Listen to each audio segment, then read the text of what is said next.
इतने बड़े हैं प्रभु कि जो भी बड़ा होता है इनकी बड़ाई से होता है।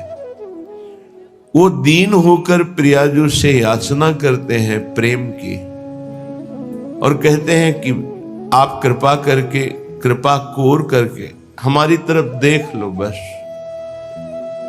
कैसी दैन्यता प्रभु में है। प्यारी जो से कहते हैं नेक प्रसन्न होकर हमारी तरफ कृपा दृष्टि से देख लो। इनकी कृपा दृष्टि शिव ब्रह्मादि चाहते हैं। ये प्रभु अपने महत्व को भूलकर प्रियाजू के प्रति इतना दैन्य होकर तब रस की याचना करते हुए कहते हैं मुझे रति प्रदान करो, प्रेम प्रदान करो और कृपा कोर से कृपा कटाक्ष करते हुए हमारी तरफ देख लो। ये बांके बिहारी है तो इनका व्रत भी बांका है, निराला ही है, अद्भुत है। ये प्रियाजू की रुचि लेकर के चलते हैं। यहां भाव क्या दिखा रहे हैं? सेवक को अपने स्वामी की रुचि क्या है, इस समय रुख क्या है? मन मन की रुचि जान नेह विधि अनुसर है। इतनी बड़ी सामर्थ्य होती है। अन्य सिद्धियों का त्यागी जो महान भगवत अनुरागी है वो अपने इष्ट देव की मन की बात जानकर उसके अनुसार सेवा करता है। यही लालजू आचरण करके दिखा रहे हैं। प्रियाजू के भावों की तरफ देखते रहते हैं, उनके इशारे और उनकी रुचि के अनुसार चलते हैं और अपने कर कमल से स्वयं श्रृंगार सेवा करते हैं। और ये इनके परम सुख का स्वरूप है। जब सखियां मना कर देती हैं कि ये हमारी सेवा है तो सखियों की चरण वंदना करते हैं कि आपको तो नित्य प्रियाजू की सेवा प्राप्त होती है, आप कृपा करके आज मुझे प्रदान कीजिए। वही सेवा, वही नाम, वही धाम, वही प्रियाजू आचार्य कृपा से अपने को प्राप्त हुई है। कुछ महापुरुषों ने जो ही सुना कि महाप्रभु हरिवंश चंद्र जो अंतर ध्यान हुए, गुरु निष्ठावान, तो सुनते ही बस मुंह बगर गया, नेत्र खुले रह गए, प्राण निकल गए। कितने ऐसे महापुरुष। महाप्रभु चैतन्य देव विलीन हो गए श्री जगन्नाथ जी में। कितने महाभागवत तत्काल प्राण त्याग दिए। अपने गुरुदेव के प्रति ऐसी निष्ठा या नाम के प्रति निष्ठा या इष्ट देव के प्रति सेवा की निष्ठा, ये बड़ी दुर्लभ है। और निष्ठा प्राप्त हो गई तो अजित भगवान को जीत लिया। ये निष्ठा कैसे मानी जाएगी कि हमारे हृदय में आ रही है? यदि हमारी लोक में निंदा हो रही है खूब स्वच्छंद रूप से, फिर भी हम अपनी भक्ति को न छोड़ें। ऐसा ना सोचे कि मेरी भक्ति में कोई त्रुटि है। क्या लोग हमारा उपहास करते हैं, हमारी निंदा करते हैं, हमारा अपमान करते हैं। सच्ची मानिएगा, निंदा, अपमान, तिरस्कार ये भगवान की प्राप्ति के लिए अत्यंत आवश्यक है। उसे शायद आप ना समझ पाए कि तिरस्कार, अपमान और निंदा कैसे आवश्यक हो सकती है, क्योंकि जो हमारा शरीर राग है और अन्य भरोसे हैं, ये तभी नष्ट होते हैं जब ठोकर लगाई जाती है। अगर चिंतामणि ने धक्का मार करके बिल्व मंगल को बाहर न कर दिया होता घर से कि आज के बाद दोबारा हमारे सामने मत दिखाई देना, अत्यंत आसक्त, कोई प्यार करने वाला ही जानता है कि जहां से उसको प्रेम की दृढ़ आसक्ति हो गई, जब उसकी ठोकर लगती है, संसार नहीं जानता। उसका हृदय प्राणों का त्याग देना अच्छा समझता है, जीना अच्छा नहीं समझता। बिल्व मंगल जी जब कटु व्यवहार चिंतामणि का हुआ तो उनका राग ढीला हुआ। तिरस्कार, अपमान, धक्का लगा के बाहर निकालो इसको बाहर। और उनके प्रति प्राण समर्पित प्यार। जो सरल हृदय के होते हैं वो छल कपट का प्यार नहीं करते हैं, सीधा हृदय से प्यार करते हैं। और जो बौद्धिक स्तर के लोग होते हैं वो बुद्धिमानी से, वो प्यार नहीं करते, वो अपनी वासनाओं की पूर्ति की बात सोचते हैं। जो सहृदय होते हैं वो आसक्त हो जाते हैं, और आसक्त चित्त का मोड़ होने के लिए अपमान तिरस्कार बहुत जरूरी है। और जो बौद्धिक स्तर से भोगों का भोग भोगते रहते हैं, भगवान ही बचावे, क्योंकि सहृदय तो है नहीं, तो इनका अपमान भी होगा तो ये शांत होकर निकल जाएंगे और दूसरी जगह अपना भाव स्थापित करने की कोशिश करेंगे, क्योंकि उनको किसी से प्यार नहीं, उनको केवल वासनाओं का खेल खेलना होता है। अगर ठोकर लगी, तिरस्कार हुआ, घर में तो कोई रह नहीं गया था, संसार में थी तो कोई चिंतामणि, बस दूसरा नहीं। परिणामतः संत शरण, ये होती कृपा।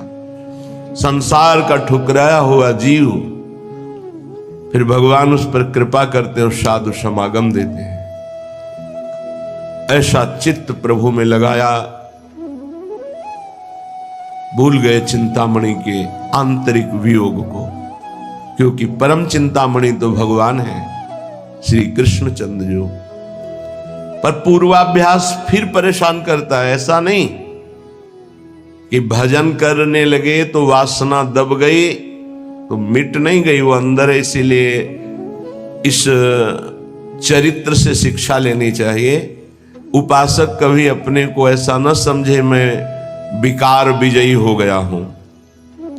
बिल्वमंगल जी ऐसा विराग्नि जगह कि अब वृंदावन चलूं, श्री कृष्ण के चरणारविंद से चिन्हित ब्रजभूमि में उनका गुणगान करते हुए, नाम जप करते हुए वहीं प्राण त्याग दूं। प्राण त्यागने का मतलब है आजीवन ब्रजवास। इसे कोई शरीर पूर्ति वाली बात में ना ले जाए।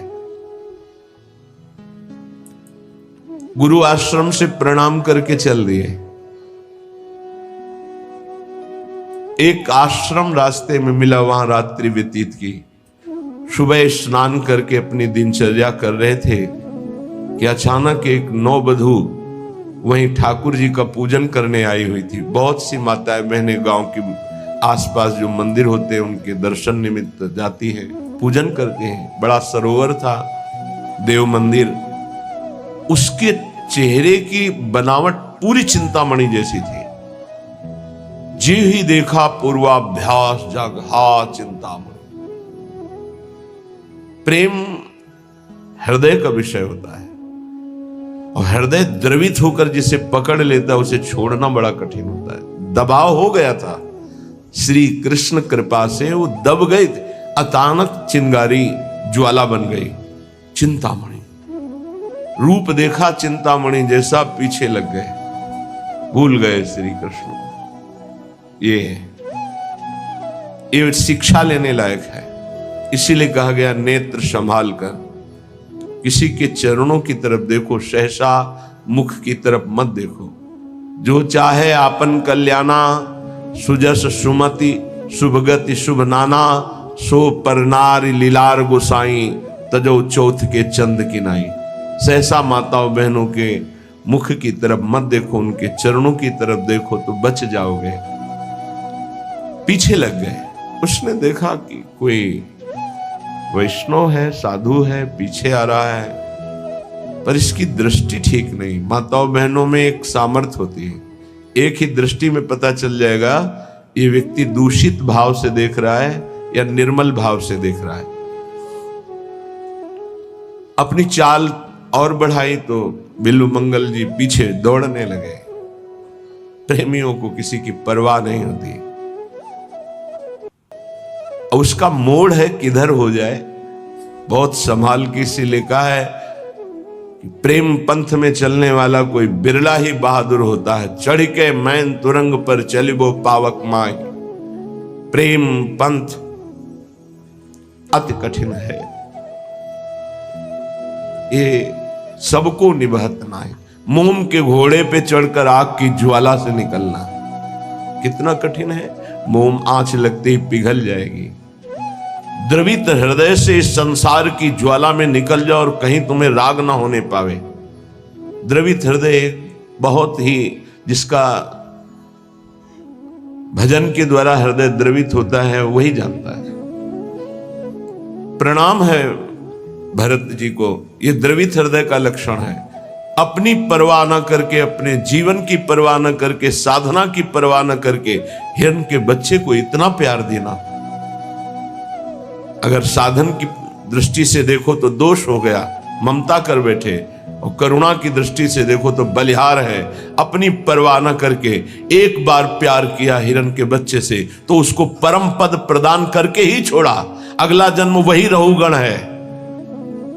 ये जड़ भरत सिद्ध महापुरुष ब्रह्मबोध संपन्न तो वही मृग रहुगण है जिसको उपदेश करके परम पद में स्थापित किया, छोड़ा नहीं। फिर भी महापुरुषों की करुणा का क्या कोई पार पा सकता है?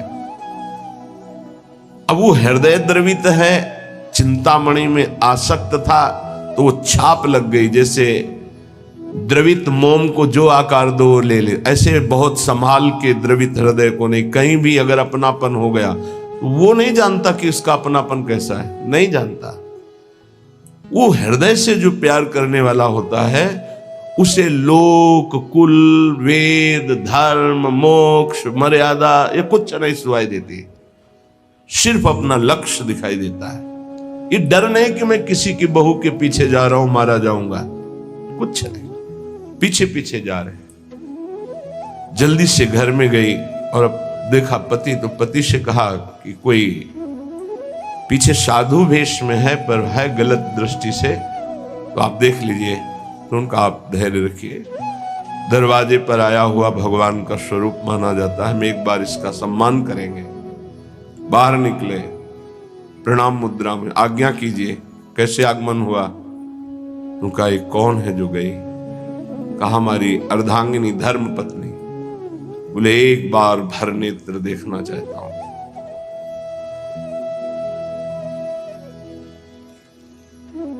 ऐसा ही अपने इष्ट के लिए होता है कि चाहे हे प्रिया जो मुझे नरक भेज देना, एक बार मैं आपको देखना चाहता हूं कि जिसके लिए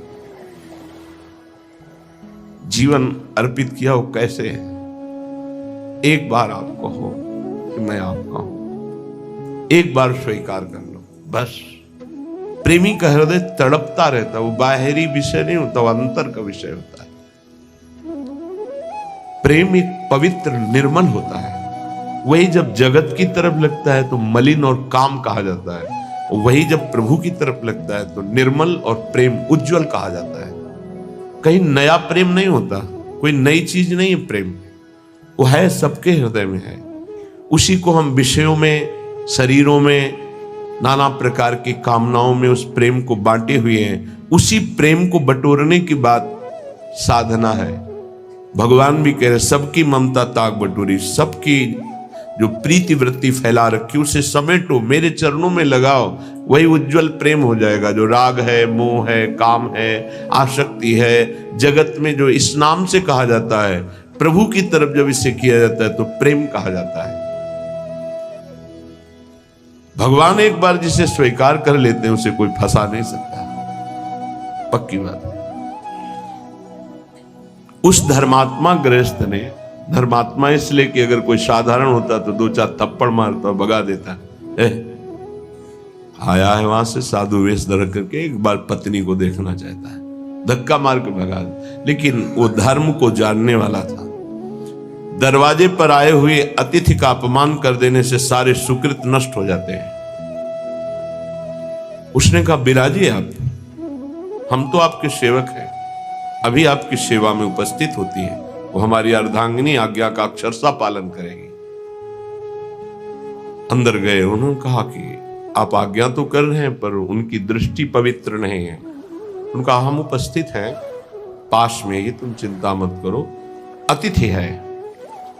अगर वो दर्शन की केवल याचना कर रहा है तो हमें पूर्ण करने में कोई भय नहीं। आगे अगर कोई चेष्टा करता है तो हम उपस्थित हैं, फिर हम अपने धर्म की रक्षा के लिए जैसा प्रभु आदेश करेंगे वैसा करेंगे, आप निर्भय रहिए।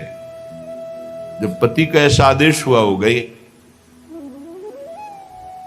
रूप दर्शन की आकांक्षा थी इसलिए यहां से करके गई। हाथ जोड़ा और कहा, क्या आज्ञा है आपकी? कितने धर्मात्मा जन हैं। नहीं, ऐसी चेष्टा और तो फिर कटु व्यवहार होना चाहिए। क्या आज्ञा है आपकी? अंदर आया, अरे नीच, फिर प्राण प्यारे श्री कृष्ण से विमुख होकर फिर शरीर की तरफ। ये ऐसा क्यों हुआ? ये मेरे नेत्रों का दोष है, इन दुष्ट नेत्रों ने फंसा दिया। अब नहीं। गा देवी एक काम करोगी, मुझे 2 सुई ला के दे दो। तो क्यों पूछने की जरूरत ही नहीं थी। पति से कहा, ये 2 सुई मांग रहे हैं, दे दीजिए। गृहस्थी में होती है, दे दिया। उनका, हे श्री कृष्ण, नेत्रों ने आपसे फिर पुनः दूर करने की कोशिश की, इसलिए ऐसे नेत्रों को मैं नहीं रखूंगा। जिन नेत्रों ने हमको फिर सांसारिक रूप की तरफ घसीटा, वो आपके लिए मैं इनको नष्ट करता हूं। सुई से आंखें फोड़ ली। अब जागृत हुई दिव्य निष्ठा। इसका भाव में ये नहीं करे कि आप अपनी आंखें फोड़ लीजिए। इसका भाव है कि जिसके द्वारा हमारे भजन में विघ्न पड़ जाए, उसका हमें त्याग करना चाहिए। जाके संग कुमति मति उपजे, करत भजन में भंग, तजोरे मन हरि विमुखन को संग। चाहे हमारी कोई वृत्ति हो, हमारा कोई अंग हो, चाहे हमारा कोई निज जन हो, इस पे बर्दाश्त नहीं। त्याग उसी समय भगवत साक्षात्कार होता है जहां निष्ठा जागृत होती है। निष्ठा, समर्पण, पूर्ण समर्पण। अब उनका पूर्वाभ्यास तो था नहीं, वृंदावन की तरफ चल पड़े, एक लकड़ी लेके दे दी, आंखों से रक्त की। उनका, आप चिंता मत करो, ये इन दुष्ट आंखों को ऐसा ही दंड मिलना चाहिए, क्योंकि इन्होंने सर्वलोक महेश्वर परम सुंदर प्रभु को छोड़कर फिर सांसारिक रूप में आसक्ति। अब नहीं। चल पड़े तो मार्ग के किनारे एक कुआं था, उसमें गिर गए। अभ्यास तो था नहीं। गिरे तो हा कृष्ण, आवाज आई तत्काल। बाबा लठिया पकड़ा, विचार किया कि कुआं तो बहुत गहरा है, लठिया पकड़ाने से क्या, लेकिन कोई कह रहा है, ऐसे पकड़ के ऐसे उठा लिया। इतनी सुंदर सौरभ, सुगंध, हृदय में एक अद्भुत आनंद। उन्होंने सोचा है कि छोटी सी लठिया और कुएं से निकाल लेना, ये तो सिर्फ भगवान का कार्य है। और ऐसी सौरभ, ये तो ऐसा लगता है साक्षात श्याम सुंदर है। तो लठिया के सहारे से हाथ तक पहुंचे, पकड़ा हाथ, भगवान ने छुड़ा लिया। तो मुस्कुरा के कहा, हाथ छुड़ाए जात निबल जान की मोह। आप बलवान हो, छुड़ा सकते हो, लेकिन हृदय से जब जाओगे तो सबल सरा हो। तो जाओ, बाहर से भाग जाओ, लेकिन हृदय से निकल के जाओ तो तुम्हें बलवान समझ लो। भगवान ने हाथ पकड़ लिया और स्वयं वृंदावन बिल्व मंगल जी को लाए। अगर तिरस्कार ना हुआ होता चिंतामणि के द्वारा, तो क्या उन्हें भगवत साक्षात्कार होता? अगर गोस्वामी जी की पत्नी ने उनको ऐसे महामंगलमय वचन, जो कटु वचन थे, ना बोले होते कि जितना तुम्हें इस चाम से प्रेम है, अगर राम से प्रेम होता तो तुम भगवत प्राप्त हो जाते। जगह जगह पर अपमान और तिरस्कार और निंदा ने भगवान की तरफ मोड़ करके भगवत प्राप्ति कराई है। इसलिए उपासक को चाहिए, लोका स्वच्छंद निंदाम विंदधति यदि में किम ततो दीन दीनम सर्वम चेतस्यात कुटुंबम किमियुमम ततो दुर्दशा स्युस्तता किम। यदि इस लोक में सब लोग मेरी निंदा करें, ऐसा थोड़ी है कि सब निंदा ही करते हैं। कभी ऐसा किसी के साथ नहीं हुआ। अगर 10 निंदा करने वाले होते तो 100 प्रणाम करने वाले होते। ऐसा नहीं हो सकता कि केवल प्रणाम करने वाले ही हो, निंदा करने वाले ना हो। ऐसा बिल्कुल नहीं हो सकता कि केवल निंदा करने वाले ही हो, प्रणाम करने वाले ना हो। ऐसा होता है। अगर आपके कुछ बड़ाई करने वाले हैं तो कुछ बुराई करने वाले हैं, कुछ नमन करने वाले हैं तो कुछ अपमान करने वाले हैं। परमार्थ के पथिक को उन दोनों में समान भाव रखकर चलना होता है। अपनी निष्ठा में फर्क नहीं आने देना। अगर निंदनीय आचरण है हमारा और फिर हमारी निंदा हो रही, तो विचार करके निंदनीय आचरणों का त्याग कर दे, फिर भी निराश नहीं होना।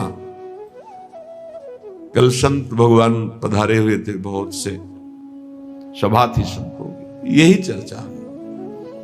जैसे पीछे एक साधक ने वृंदावन में कहीं मोबाइल से गलत देखने का अभ्यास बना लिया और उसे त्याग नहीं पा रहा था। तो अब सत्संग था नहीं, सत्संग हो तो फिर निकल जाएगा। वो उसी में डूब गया और अपने शरीर को पूरा कर दिया, अर्थात आत्महत्या कर ली। एक बार बताया था सत्संग में, वही प्रसंग थोड़ा सा छिड़ा। सब संत भगवान विराजमान। 1000 बार अगर हम गिर जाएं तो भी हमें शरीर छोड़ने की बात नहीं सोचनी। गिरता वही है जो दौड़ता है, जो गिरे पड़े हुए हैं, चल ही नहीं रहे, वो क्या गिरेंगे। साधक को हर गिरने में एक उपदेश मिलता है, हमसे त्रुटि कहां हुई। पर यह बल सत्संग से मिलता है। यदि सत्संग मिले तो 1 मिनट में ऐसे सब। निराश नहीं होना किसी भी साधक को, ध्यान रखना हमारा बल भगवान है। कोई हम में त्रुटि है, कोई अभिमान है, कीन हो इस कबहों अभिमाना, सुख हो वंचा कृपा निधाना, बहुत ये गूढ़ बात है। साधक में कहीं ना कहीं थोड़ा जितेंद्रियता का, साधुता का, दिव्यता का अभिमान हो जाता है। उसका नाश करने के लिए उसको घुटने टेकने पड़ते हैं माया के आगे। तब उसको लगता है नहीं, सर्वलोक महेश्वर भगवान ही मुझे चला रहे हैं, मेरे में कोई सामर्थ्य नहीं है। कभी ऐसी किसी के साथ घटना घट जाए तो आपको प्रायश्चित होगा, क्योंकि भक्त हैं, आपका हृदय जलेगा, दंड मिलेगा, निंदा होगी, अपमान होगा, लेकिन आपको निराश नहीं होना। आपकी परम पदवी को कोई भी बाधा नहीं पहुंचा सकता। ये ध्यान रखना, हमारे शब्द याद रखना। कभी कदम पीछे मत चलाना, आगे ही बढ़ाना। ये संसार नहीं जानता। तभी हम कहते हैं कि संतों के पास बैठकर जो सुना जाता है उनके अनुभव सुने जाते हैं। शास्त्रों में तो सब लिखा ही है, लेकिन जो शास्त्रों में लिखा है उसका उन्होंने साक्षात्कार किया है, फिर अनुभव करके बोल रहे हैं। तो इस बात को समझे। 1000 बार त्रुटि हो जाए, गलती हो जाए, हम ये नहीं कहते गलती करो, लेकिन 1000 बार गलती हो जाए तो भी हमें प्रभु का मार्ग नहीं छोड़ना और अपने शरीर को किसी भी तरह से बाहरी दंड नहीं देना, आंतरिक दंड देना है। उपवास के द्वारा, कम आहार के द्वारा, परिक्रमा, नाना प्रकार की तपस्या का अनुष्ठान करके भस्म कर दो अपनी वासना को और प्रभु को प्राप्त करो। शरीर छोड़ने से आत्महत्या करने वाले की वो दुर्गति होती, भूत बनता कोई भी हो, चाहे साधु वेश में चाहे गृहस्थ में हो। पक्का समझना, आत्महत्या करने वाले को भूत योनि की प्राप्ति होती है और बड़ी दुर्गति होती है उसकी। एक बूंद पानी पीने को नहीं मिलता। पानी की प्यास की कीमत वही जानते हैं जिनको प्यास होने पर पानी नहीं मिलता। तुम क्या जानो, एक बूंद पानी उस जीवात्मा को नहीं मिलता जो प्रेत योनि को प्राप्त होता है, तो पागल बना घूमता है। फिर किसी निकृष्ट आचरण वाले के ऊपर सवार होकर तब वो अपनी प्यास बुझाना चाहता है। इसलिए इस मार्ग में चलने वाले पथिक को इतनी हिम्मत होनी चाहिए। लोका स्वच्छंद निंदाम विंदधति यदि में किम ततो दीन दीनम। मैं दीन नहीं बनूंगा उस समय। ये हमारी बात को पकड़ना। हमारी निंदा हो रही, तिरस्कार हो रहा, अपमान हो रहा है, अगर गलती नहीं हुई तो दीन बनने की तो बिल्कुल आवश्यकता नहीं। अगर गलती हो गई तो भी दीन बनने की आवश्यकता नहीं। क्यों? क्योंकि कुश्ती लड़ने वाला ही हारता है, देखने वाले तो केवल तालियां बजाते हैं। सदैव विजयी नहीं रहता, कभी कभी दांव चूक जाता है, दोबिया पछाड़ में गिरता है। ऐसे ही हमारा युद्ध हो रहा है काम से, क्रोध से, लोभ से, मोह से, मद से, मत्सर से। ये क्या जाने, संसारी क्या जाने। मानो 30 वर्ष लड़ते हुए उसे व्यतीत हो गए, कभी घुटने नहीं टेका, लेकिन अगले मिनट में चूक हो गई और घुटने टेक दिया। अब संसार उसकी पराजय की निंदा करेगा, लेकिन हम उस उपासक को सपोर्ट करते हुए हृदय से कहते हैं, कभी ने घुटने टेका फिर खड़े हो और दौड़ प्रभु की तरफ, देख तो संसार पर विजय प्राप्त कर ही लेगा। नामे भक्ता प्रणश्यति। ये जरूरी नहीं है कि हम अपने शरीर को त्याग दें, क्योंकि ऐसे प्राय जिनको सत्संग नहीं मिलता ऐसा कर देते हैं। निष्ठावान त्रिभुवन पर विजय प्राप्त करता है। लोका स्वच्छंद निंदाम विंधतति। चाहे कोई कितनी निंदा करे, तुम्हें फर्क नहीं पड़ना है, और फर्क पड़ जाता है तब जब सत्संग नहीं मिलता। ये हम आपको सत्य कहते हैं। सत्संग में बड़ी सामर्थ्य है।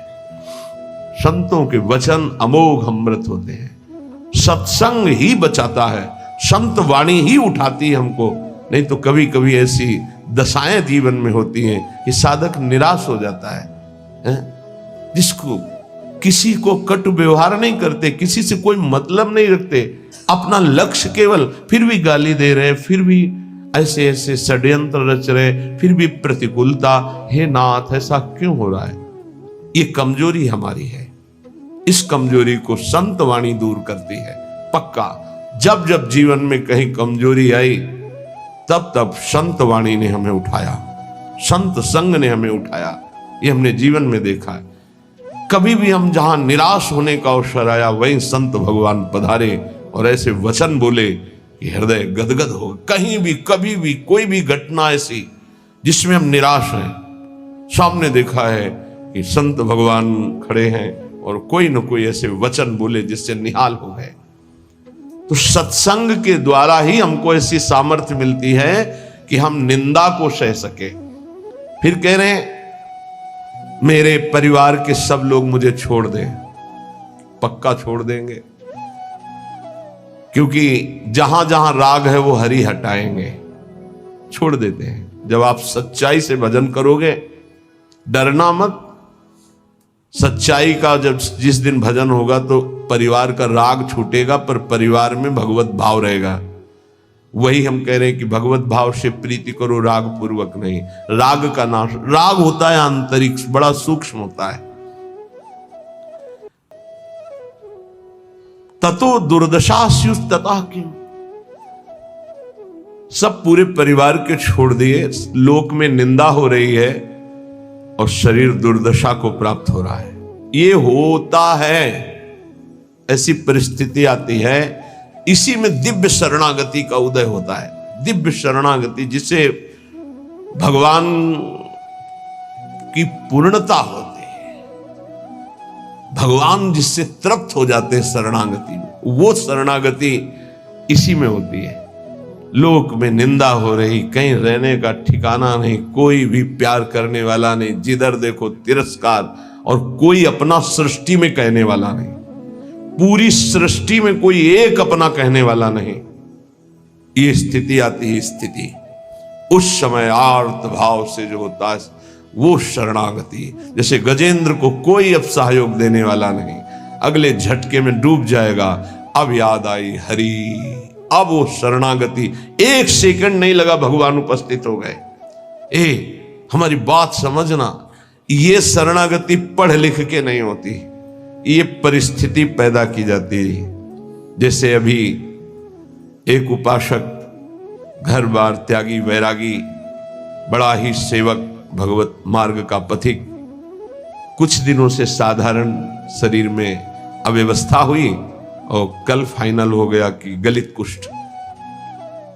बहुत पुराना प्रारब्ध जागृत होता है। जैसे भीष्म जी 6 महीना बाणों की शैया पर, बाल ब्रह्मचारी, नैष्ठिक परम तप में युक्त, ऐसे ही जब हमारी भगवत प्राप्ति का योग बनता है, पक्का दिमाग में बैठा लो। कल या परसों कह रहे थे कि एकांत में सोचा करो कभी कभी कि अगर हमें कैंसर हो जाए तो, हमारी आंखें फूट जाएं तो। और कल ही आ गया रिपोर्ट कि एक साधक को गलित कुष्ठ हो गया है। ये हम इसीलिए तैयार करते हैं, जैसे आर्मी के नहीं तैयार करते कि अगर कीचड़ में फंस गए तो कैसे निकलना है, पहाड़ में फंस गए तो कैसे चलना है, कैसे आपको चढ़ना है, कैसे दौड़ना है। ऐसे ही परमार्थ की ट्रेनिंग है। आपकी किडनी फेल हो जाए तो, आपका ऐसा हो जाए तो, आपका कोई न रहे तो, आपको कई दिन भोजन न मिले तो, आपको संसार निंदा करने लगे तो, इनमें सब में परिपक्व करना ये हमारा कर्तव्य है। परिपक्व होना अपने लोगों का कर्तव्य है। अब वो साधक व्यथा तो होगी थी। गलित कुष्ठ का मतलब अभी तक तो मेरी दृष्टि में इसमें कोई भी औषधि का योग नहीं देखा था। अब नया चल पड़ा हो तो नहीं कहते, जैसे किडनी फेल होने का मतलब है मृत्यु, लेकिन अब डायलिसिस चल पड़ा है, उससे जब तक जिलाए तब तक जी सकते हैं, जब तक योग है। तो कल इसी सीढ़ी पे बैठकर उसको समझा, कदापि शोक नहीं, क्योंकि अंतिम फाइनल श्री जी की प्राप्ति होनी है तो अनंत जन्मों के पापों का योग होता है। ध्यान रखना, जो भगवत ऐसे ऐसे नीच पाप करने वाले हैं जुकाम नहीं होता, वो ऐसा सीधा साधक है कि कभी कोई शब्द सुन पाए वो तो मुश्किल है। वो ऐसा सीधा साधक है, रात दिन अपने संयम में, और उसको गलित कुष्ठ हो। ये बड़ा विचित्र खेल है। पूर्ण धर्म से चलने वाला, पूर्ण त्यागी, पूर्ण भगवत मारी, इतना भी कहीं अपराध की संभावना नहीं, किसी से कोई मतलब ही नहीं, कोई जानता ही नहीं, और उसको गलित कुष्ठ। ये क्या है? अनंत जन्मों का हिसाब बराबर श्री जी के पास जाना है। श्री जी के पास रामकृष्ण परमहंस जी के गले में कैंसर, भयानक पीड़ा का हर समय संयोग, किस लिए? अंतिम जन्म है, अब जाना है मुझे लाडली जी के पास जाना है। तो जितना हिसाब किताब है बराबर फटाफट बराबर होता है। तो संसारी आदमी डरता है, भक्ति में जो प्राप्त हो रहा है तुम क्या समझ रहे हो? हजारों बार जन्म करके मरना होता है ऐसे सड़ सड़ के, और ऐसे कुछ नहीं बिगाड़ पाएगा गलित कुछ नहीं बिगाड़ पाएगा। सभा में कह रहे कुछ नहीं बिगाड़ पाएगा। प्रारब्ध ही तो है ना, पूर्व पाप। राधा नाम से बढ़कर प्रारब्ध होता है क्या? है कुछ नहीं। कल यही सब है, कुछ नहीं। सियार नहीं पैदा होते सिंहों के सिंह ही होते हैं। हरिदास सिंह होता है। गर्जना करना हमारा कर्तव्य है। एक गर्जना में लाखों का कल्याण होता है, एक कदापि नहीं। शरीर भाव से ऐसे संतों को देखा है। बरगदिया बाबा, पैर से सड़ना शुरू हुआ, कीड़ा पड़ गया, मुख तेज में और शरीर में कीड़े, बैठे हैं शांत भाव से, कीड़े पड़े हुए शरीर। क्या अंतिम जन्म में खत्म खेल। ये बड़े बड़े महापुरुषों के जीवन में आता है।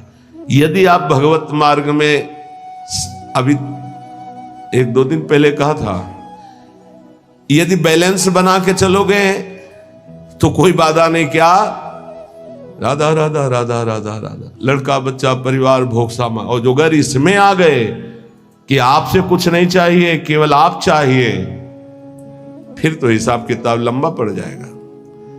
क्योंकि उनके गले लगने के लिए फिर कोई कर्म संस्कार नहीं बकाया रहेगा। पूर्व संचित क्रियमाण प्रारब्ध सबका विध्वंस होगा। अब विध्वंस का खेल मचेगा, तब सच्चिदानंद के गले लगोगे। तभी कहा नारायण अति कठिन है, हरि मिलन की बाट, या में पग पीछे धरे प्रथम शीश दे काट। ये आज आप जीना है तो कष्ट में जीना है, पूरे शरीर में। या सब शुरू हो गया। इसलिए घबराना नहीं है सुन करके कि भगवान की प्राप्ति का मतलब है गलित कुष्ठ रोग हो जाना, किडनी फेल हो जाना। तो और सब अमृत पी रहे हैं क्या? आप देखो अस्पताल बड़े बड़े भरे। ये आखिरी जन्म है भक्त का, इसलिए बहुत जल्दी जल्दी डॉक्टर के पास रहोगे तो डरोगे नहीं। सत्संग सुनते रहोगे ना तो तुम डरोगे नहीं तो डर जाओगे। इसीलिए जल्दी कोई श्री कृष्ण से मिलना नहीं चाहता। ये बड़े खिलाड़ी हैं। यहां लगन लगन सबको ही कहे, लगन कहा वैसो, जा लगन में तन मन डारे खोए। आपसे प्यार किया है, नरक भेजो। अब इन धमकियों से हम डरने वाले नहीं। अब आपको दौड़कर गले लगाएंगे, यही लगाएंगे। आप भी नहीं रोक सकते। बोले इतना गरज कर कैसे बोल रहे हो? गुरु ने मंत्र दिया हमको इनको वश में करने का। ये जो मंत्र है जानते हो, इसे क्या कहते हैं? निज मंत्र। निज मंत्र, वो मंत्र जैसे हाथी को अंकुश वश में कर लेता है, ऐसे हरि को मंत्र वश में कर लेता है। गुरु मेहरबान हो गए, चेला पहलवान हो गया। अब हरि भी नहीं रोक सकते अपने मिलने से, अब हरि भी नहीं रोक सकते अपने मार्ग में। क्यों? गुरु ने। हाँ, बस गुरु के वटिया से मिले रहना, कुछ लेना न देना, मगन रहना, निश्चित पार हो जाओगे। सुना था एक राधा कुंड के भगवान संत की चर्चा में कि गलित कुष्ठ आया, कहा 12 वर्ष का। हाँ, तो अपने लोगों के पास नहीं आएगा, अपने लोगों के पास ऐसे आता है, पूरा आके चढ़ बैठा। जब चढ़ बैठा है तो राधा के लिए कुंज का स्वरूप वो जानता नहीं है, स्वागत उसका बढ़िया होगा, कुछ नहीं होगा, देख लेना। हम क्या कह रहे हैं? कुछ नहीं होगा, देख लेना। क्या होगा? श्री जी गले लगाएंगे। ये संसार क्या करता? बोले स्यात् कुटुंबम किमिमम ततो दुर्दशाहा। दुर्दशा देखकर परिवार के लोग भी हट जाते हैं। पक्का, ये खूब देखा है। 2-4 दिन वाली प्रियता बात अलग है, या बहुत